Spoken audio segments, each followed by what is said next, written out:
8,000 साल पहले लोग आलू पोटैटो की फसल को काश्त करते थे। कुछ सॉइल बैक्टीरिया की वजह से, जरासीम की वजह से जब वो फसल खराब होना शुरू हुई तो वो ढूंढते ढूंढते आलू जैसी फसल पे एक पहुंचे जिसको उन्होंने खाया और उन्हें उसका जायका मीठा लगा, आलू से बेहतर लगा। उन्होंने उस फसल के बीजों को इकट्ठा करना शुरू कर दिया। वो जो आलू से मिलती जुलती फसल थी, जो क्रॉप थी, वो थी स्वीट पोटैटो यानी शकरकंदी। उन्होंने आलू की जगह पे उसको काश्त करना शुरू किया, उसके बीजों को रखना शुरू कर दिया। ये हिस्ट्री की सबसे पहली जेनेटिक सिलेक्शन थी, यानी कि उन्होंने देखा कि शकरकंदी उसी फैमिली से ताल्लुक़ रखती है, लेकिन ये उस बैक्टीरिया के ख़िलाफ़ लड़ने में ज़्यादा क़ुव्वत रखती है, इसके अंदर ज़्यादा इम्यून सिस्टम बेहतर है। तो यहाँ से जेनेटिक सिलेक्शन स्टार्ट होती है। हज़ारों साल पहले लोगों ने ये जीन सिलेक्शन स्टार्ट की, वो फसलें रखी जिनकी प्रोडक्शन ज़्यादा थी, जो इन्वायरमेंटल इफ़ेक्ट्स को ज़्यादा बर्दाश्त करती थी, पानी के अंदर पल जाती थी, जो डिजीज़ रेजिस्टेंट थी। आहिस्ता आहिस्ता वही फसलें हम तक पहुंची हैं एक जेनेटिक सिलेक्शन के ज़रिए। जब साइंटिस्ट ने ये काम खुद लैब के अंदर करना शुरू किया, इसको हम कहने लग गए जेनेटिक इंजीनियरिंग। अब ये करने का मकसद क्या था? मकसद ये है, 20वीं सदी के एंड पे साइंटिस्ट ने ये रियलाइज़ कर लिया कि दुनिया की आबादी 2050 तक 9 बिलियन हो जाएगी, यानी कि 9 अरब लोग हो जाएंगे। तो उनके ग़िज़ाई ज़रूरियात पूरे करने के लिए ज़मीन के ऊपर उतनी एग्रीकल्चरल लैंड नहीं है। तो अब क्या किया जाए? अब जितने भी डेवलप्ड कंट्रीज़ थे, उन्होंने अपनी रिसर्च टीम्स के ज़िम्मे ये लगाया कि ऐसी क्रॉप्स तैयार करें, ऐसा कुछ किया जाए कि हमें इन्हीं लैंड्स के ऊपर इससे डबल ट्रिपल हमें क्रॉप्स मिलना शुरू हो जाए, पैदावार बढ़ जाए, लागत कम हो जाए। तो यहाँ पे फिर काम शुरू होता है जेनेटिक इंजीनियरिंग का, जिसमें हमने ये किया, फ़र्ज़ करें एक फली वाला पौधा है, जैसे आप स्क्रीन पे देख रहे हैं, उसकी जीन्स ऐसी हैं, उसके अंदर ऐसी जीन पाई जाती है जो कम पानी में या डिजीज़ रेजिस्टेंट है। तो हमने वो जीन लेके मकई के अंदर डाल दी ताकि मकई भी ऐसी जगह पे पैदा हो जहाँ कम पानी हो और डिज़ीज़ को बर्दाश्त कर सके। इस प्रोसेस को जेनेटिक इंजीनियरिंग कहा गया और इस तरह से जो खुराक पैदा हुई उसे जेनेटिकली मॉडिफाइड कहा गया। जेनेटिकली मॉडिफाइड ऑर्गेनिज्म को जीएमओ कहा जाता है। अब हम आ जाते हैं अपने टॉपिक पे वापस। पाकिस्तान में पिछले 3-4 माह से एक पंगा पड़ा हुआ है, सोयाबीन की किल्लत है, जिसकी वजह से पाकिस्तान में सेल्फ सफिशिएंट नहीं था, हम बाहर से सोयाबीन मंगवाते थे। पिछले 15 सालों से ये सोयाबीन ऐसे ही पाकिस्तान में आ रही थी, मील की फॉर्म में आ रही थी या वो सीड की फॉर्म में आ रही थी। पाकिस्तान की जो नाअहल हुकूमत और नाअहल आगे से उनके मिनिस्टर्स, जरा भी उनके पास कोई पढ़ा लिखा बंदा नहीं है जो उनको ये चीज समझा सके। अभी कुछ दिन पहले ही उनका बयान आया है कि जी ये जो जहरीली सोयाबीन है, इसको जो मुर्गी खाएगी इससे फीड भी जहरीली बनेगी और जो मुर्गी खाएगी वो भी जहरीली होगी। आप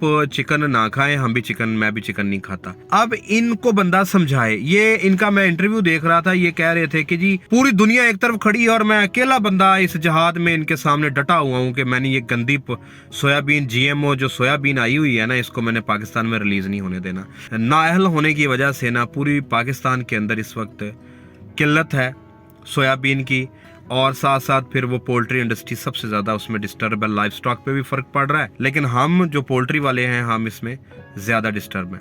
अब बात यहाँ पे मैंने जो इतना शुरू में लेक्चर दिया है, वो लेक्चर इनको भी कोई दे सकता था। अब यहाँ पे मुझे नहीं पता कि इनको किसी ने बताया नहीं है कि ये जीएमओ फूड होता क्या है, या कोई और पॉलिटिकल एजेंडा है, या कोई और अंदर खाते कहानी है। ये एक इंटरव्यू के अंदर इन्होंने ये बात की कि जी दुनिया में ये सोयाबीन बैन है। मैं आपको बता देता हूं, दुनिया में 1996 से लेके 2019 की रिपोर्ट के मुताबिक जितनी मुल्कों ने जीएमओ क्रॉप्स को कल्टीवेट किया है, उगाया है और उससे बनाई हुई चीजें खाई हैं, वो डाटा मैं आपको शो करा देता हूं, आप स्क्रीन पे देखें। दुनिया में टोटल 1996 से लेकर 2019 तक 17 मिलियन फार्मर्स ने जीएमओ क्रॉप्स को यानी फसलों को उगाया है, और टोटल 2.7 बिलियन यानी 2.7 अरब खेत इस्तेमाल किए गए हैं इस पर्पस के लिए। ओके, ये इन्होंने बात की थी कि जी यूएसए इसको डिनाई करता है। अब मैं बार बार जीएमओ क्रॉप्स वर्ड यूज करूंगा, अब जीएमओ फसल कहना मेरे लिए मुश्किल है। यूएसए इस वक्त लीड प्रोड्यूसर है जीएमओ क्रॉप्स का। 37.6% पूरी दुनिया में जितनी भी पैदा हो रही है जीएमओ क्रॉप्स, उसका 37.6% वो यूएसए में पैदा होता है। इसके अलावा स्पेन में है, कनाडा में है, ब्राजील में है, मलावी, यूथोपिया, नाइजीरिया, 40 से ज्यादा कंट्री हैं जो जीएमओ प्रोटीन्स वाली खुराक को कल्टीवेट करते हैं और अपने मुल्कों में भी इस्तेमाल करते हैं और बाहर एक्सपोर्ट भी करते हैं।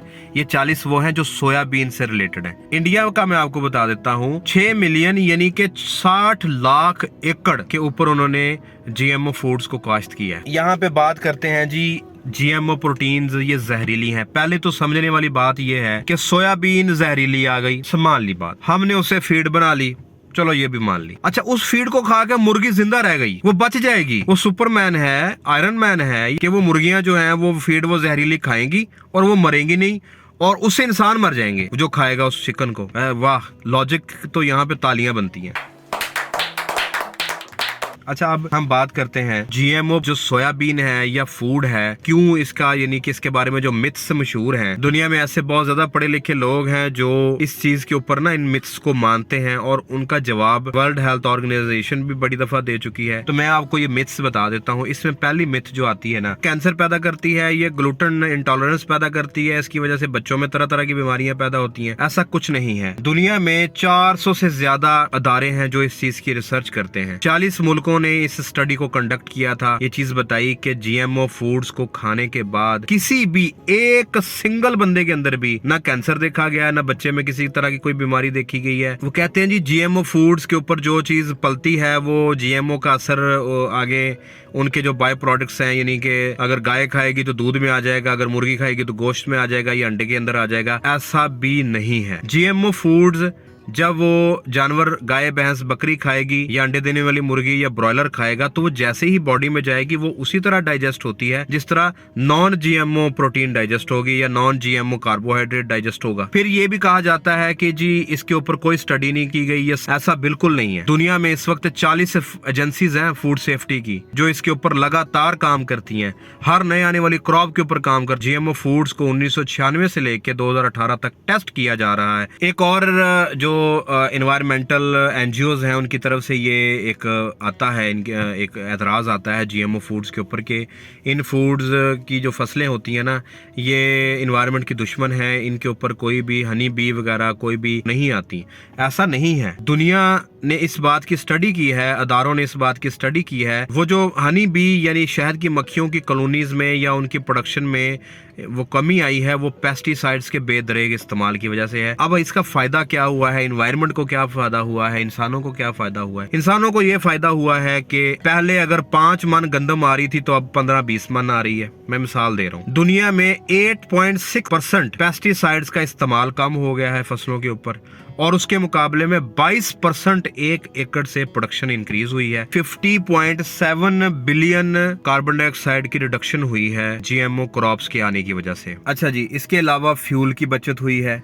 1 एकड़ के ऊपर आप देख रहे होंगे स्क्रीन के ऊपर कि 13.2 लीटर यानी 3.5 गैलन फ्यूल कम लगने लग गया है। ऐसी फसलें पैदा हुई हैं जो कम पानी वाली जगह पे पैदा हो जाती हैं और इंसेक्ट्स के खिलाफ बहुत ज्यादा, बीमारियों के खिलाफ बहुत ज्यादा मुदाफत रखती हैं। आपने शुरू से देख लिया कि जेनेटिकली मॉडिफाइड ऑर्गेनिज्म या जीएमओ फूड्स क्या हैं। इनका फायदा है, नुकसान कोई नहीं। दुनिया चेंज को एक्सेप्ट नहीं करती। हमारे मुल्क में सोयाबीन के रिलीज ना करने के पीछे कम से कम जीएमओ वजह नहीं है, कोई और वजह हो सकती है। और ना ही इस सोयाबीन से बनने वाली फीड में कोई जहरीला मसला होगा, ना ही उस जहर की वजह से मुर्गी ने मरना है, ना ही इंसानों में उस तरह का कोई असर जाना है। ये बिल्कुल उसी तरह ही है जैसे हम एंटीबायोटिक्स देते हैं, हम डिफरेंट सप्लीमेंट्स देते हैं लेकिन उनका एक विथड्रॉल पीरियड होता है और उससे पहले वो निकल जाती हैं। और जैसे हमारी कुकिंग है ना, पाकिस्तान के लोगों को तो डरने की जरूरत नहीं है। हमारे यहाँ तो माएँ, हमारी बहनें, हमारी बेगमा जो है ना वो इतना गलाती हैं गोश्त को कि आप हड्डी उठाते हैं ना पकड़ के लेग पीस को तो बोटी नीचे गिर जाती है, यानी उसकी न्यूट्रिशन वैल्यू ही तबाह तकरीबन हो गई होती है। तो वहां पे किसी जहरीली चीज ने क्या बचना है। मेरी रिक्वेस्ट है अगर कोई कंसर्न्ड पर्सन ये वीडियो देख रहा है उससे कि पाकिस्तान में इस वक्त पोल्ट्री फीड बनाना बहुत मुश्किल है। गोश्त कम नहीं होगा, अंडे कम नहीं होंगे, वो आएंगे, लेकिन उसकी वजह से जो कॉस्ट इंक्रीज हो रही है फार्मर की, जो उसके ऊपर एक तो रेट फीड का बहुत ज्यादा है, दूसरा उसका रिजल्ट नहीं मिल रहा यानी एफसीआर नहीं मिल रही, और पर केजी कॉस्ट इंक्रीज हो रही है और फार्मर कर्जों के नीचे धंसता जा रहा है। उसके ऊपर रहम करें। पाकिस्तान में एक कंट्रोल शेड के ऊपर 15 से 20 लोगों का रोजगार जुड़ा होता है, तो पाकिस्तान में हजारों शेड हैं, करोड़ों लोगों का रोजगार है। इसके ऊपर तरस खाएं, इसको अना का मसला ना बनाएं और दुनिया को हकायक बताएं कि GMO जो फूड्स हैं ये सेफ हैं, ये खाए जा सकते हैं। पहले ही हम पिट पिट मर गए हैं कि यार चिकन एक बहुत ही सस्ता और सेहत बख्श प्रोटीन का सोर्स है। अब हम इस टॉपिक पे शुरू हो गए हैं कि यार ये GMO आ गई है, ये सोयाबीन से जहर बन जाएगा तो फलां हो जाएगा, फलां हो जाएगा। मज़ीद मुश्किलात फार्मर्स के लिए ना करें, ऐसा कुछ नहीं है। ना ही ये GMO फूड्स हमारे लिए डेंजरस हैं, ना ही ये जो सोयाबीन आई है ये हमारे लिए डेंजरस है। ये उतने ही सेहत बख्श हैं जैसे नॉर्मल सोयाबीन पैदा होती है। नॉर्मल तो अब बहुत कम पैदा हो रही है। दुनिया में सबसे ज्यादा मकई, सोयाबीन, वीट, राइस, ये जितनी भी फसलें हम इस्तेमाल करते हैं, गंदम वगैरह है, चावल है, मकई है, ये GMO फूड्स के तहत ही पैदा हो रही हैं। खुदारा पाकिस्तान की आवाम के ऊपर रहम करें। एक सस्ती प्रोटीन सोर्स वाली मुर्गी उनको मिलती है, उसको मिलने दें। पाकिस्तान के फार्मर्स पे रहम करें और हम जैसे छोटे जो बिजनेस वाले लोग हैं उनके ऊपर रहम करें। फार्मर होगा तो सबका सर्कल चलेगा, वरना कोई भी नहीं चलेगा। आप इस बारे में क्या सोचते हैं? क्या आपका कॉन्सेप्ट क्लियर हुआ है? आपका कॉन्सेप्ट क्लियर हुआ है तो वीडियो को लाइक कीजिएगा। चैनल को आपने सब्सक्राइब अभी तक नहीं किया तो भाई सब्सक्राइब कर लें चैनल को और बेल आइकन को लाजमी प्रेस कीजिएगा। वीडियो को आपने ज्यादा से ज्यादा शेयर करना है और अपनी दुआओं में याद भी रखना है। अगली वीडियो तक के लिए अल्लाह हाफिज।